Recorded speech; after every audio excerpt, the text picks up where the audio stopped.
associated with the unexpected weather system which impacted the British Virgin Islands and specifically Tortola. It's not just associated with human life and infrastructure.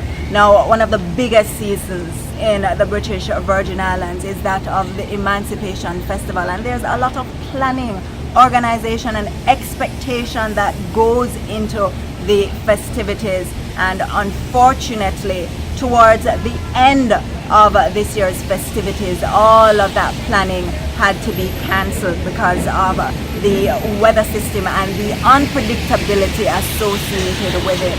It has left some downed hearts, yes, but to get an update on what has been done, is being done, the impact on the festivities, and if there are any efforts to resuscitate, however minimally, any of the activities before the season ends, we'll be joined by Festival and Fairs Committee Chairman Trevor Grant in The Big Story.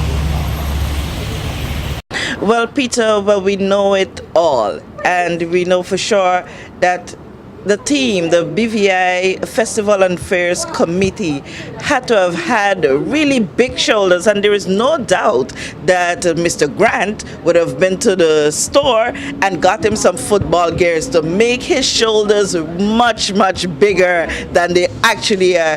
Trevor, festival is over, but this has gone down as history in the BVI when it comes to festival, but it all started with a bang. So let's go quickly and recap how things went from the start off with the Gospel Fest. I think that it went fine. It went fine. Unfortunately, it had to end this way, but it's God's work. What can you do? Mm-hmm. But it started off on the Sunday with the Gospel Festival, because August is the start of Heritage Month as well. So Pastor Mel did a wonderful job at making sure that we did the Gospel Festival on the Sunday, and then the opening ceremony on Monday in the village was done well. It was spearheaded mostly by the Department of Culture. Luce and all the team from the Department of Culture did a wonderful job to make sure that we infuse a lot more of our African heritage and to celebrate the reason why we're actually emancipation, what the whole emancipation from slavery thing was all about. And I think they did a wonderful job. We decided to do that twist on it, and I think it turned out well. And then, of course, we did the Tuesday night with the youth night with Kylo and Stiley and BDJ, and that went over really well. And then we went into the Calypso show on Wednesday, and so we now have a new a Calypso King.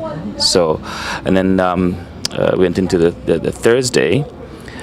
Soca. That's right. Mm-hmm. And we went into the International Music Night, which was wonderful. We had Taurus Riley and the whole group, and then we had the Saturday night soca with Rupi and the whole 9 yards in Rock City.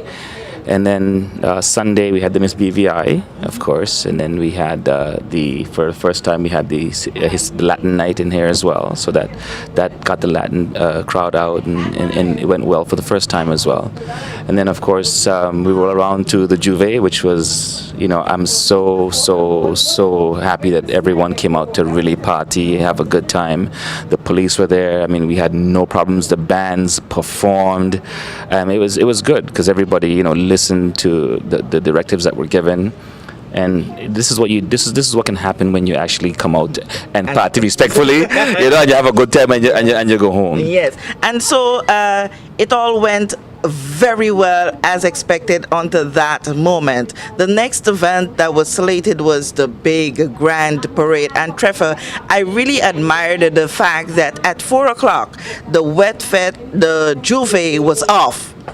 I heard from my home the sounds, and I'm thinking that this was happening in the ground of itself, and I'm saying, no man, they ain't gonna start so early. But boy, to my surprise, I jumped out of my bed and I got on the streets, and the Juve was off. At 8:00 I recall hearing no sounds. That meant that it ended on time, and it paved the way for the start of the parade in that historic time that you really worked so hard for. But then parade yes turned into rain. Renee. Let's talk about that. Yeah, huge props to the entire Virgin Islands Festival and Fair Committee members and all the persons that came out with their troops to actually partake in the parade. Huge props to them. Huge props to everybody in the village that owned booths. Huge props to all the volunteers that actually, helped get the whole festival off. And yes, unfortunately, that day, and our new committee head for the parade, Miss Natasha Marshall and Otley, they worked really hard to get the parade off, and we were actually ready to start by 12:30. We were actually ready. We had people already lined up, and then the rain came down. And I'm telling you, it was going to be a beautiful parade. I mean, if you see some of the costumes, some people are actually still putting their costumes on Facebook.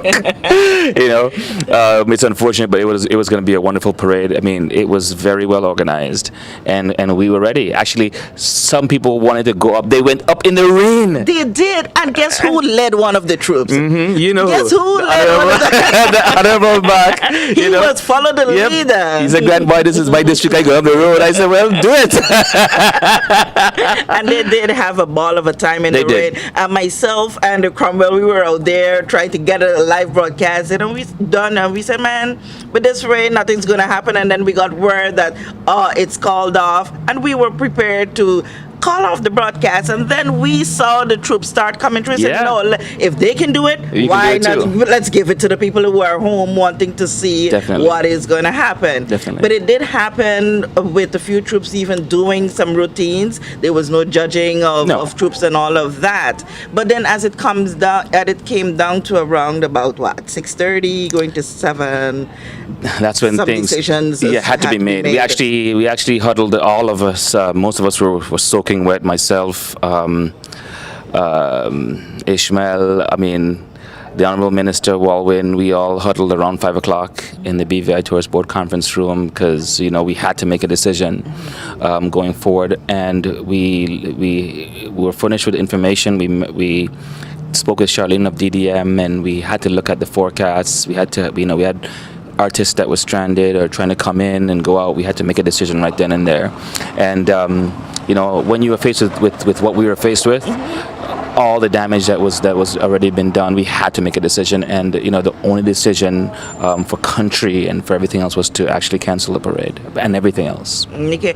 At first, we heard that the parade has been cancelled, and some events for East End was cancelled, and then there was a talk that we're going to go ahead with the Rise and Shine tramp in East End, but subsequently that too was called up. Tell me about what would have led to such a decision. Well, we wanted to actually do the Rise and Shine in East End, but after the Honourable Minister and myself and other committee members actually sat down and we digested the magnitude of the disaster that had happened, it was only fair and respectable to actually not be reveling and jumping up while people actually didn't have anywhere to stay or to sleep or anything to eat. We have some families that actually lost everything, and in addition to that, some of the roads were impassable. We're putting people at risk as well. We can't just for the sake of reveling. So we said, you know what, we can't do it. Call it all off. But there were some plans ahead to make use of the artists that you had, I think, for East End and for Carrot Bay. Tell me how that plan is going. Yes, so we're actually in the initial stages right now of looking at the best dates to actually hold an event. It'll be a fundraiser event to kickstart Festival 2018, and it's going to be great. So some of the artists that you did not get to see in both Carrot Bay and in East End, we're going to put together something that's just sure to please, and it's going to be great. It's going to be great. Okay, this means that you have been in consultation with these artists, and they empathize or sympathize, whatever it may be, with the situation that you guys were faced with. Yes, I think we have a very good relationship with the management teams of all the different artists, and they understand. It's a work of God, and there's nothing that we, the festival committee, could have done to prevent it, and they totally understand, and they're on board. So we're very happy. Okay, I know your heart goes out a lot to the vendors in most of these areas. For those in the Road Town Festival, we know for sure they would have been able to cash in some way from the 1 week of activities that were here. But we had the vendors who were along the route in Road Town. We had those who had prepared themselves for East End, and those who are with some level of preparedness as well for Carrot Bay. How do you console those right now? There's nothing more I can say that, it's very unfortunate. It's very unfortunate. But we're very fortunate to be alive as well. So now that you have life, we can come back and we can do it again. But there's nothing more I can say.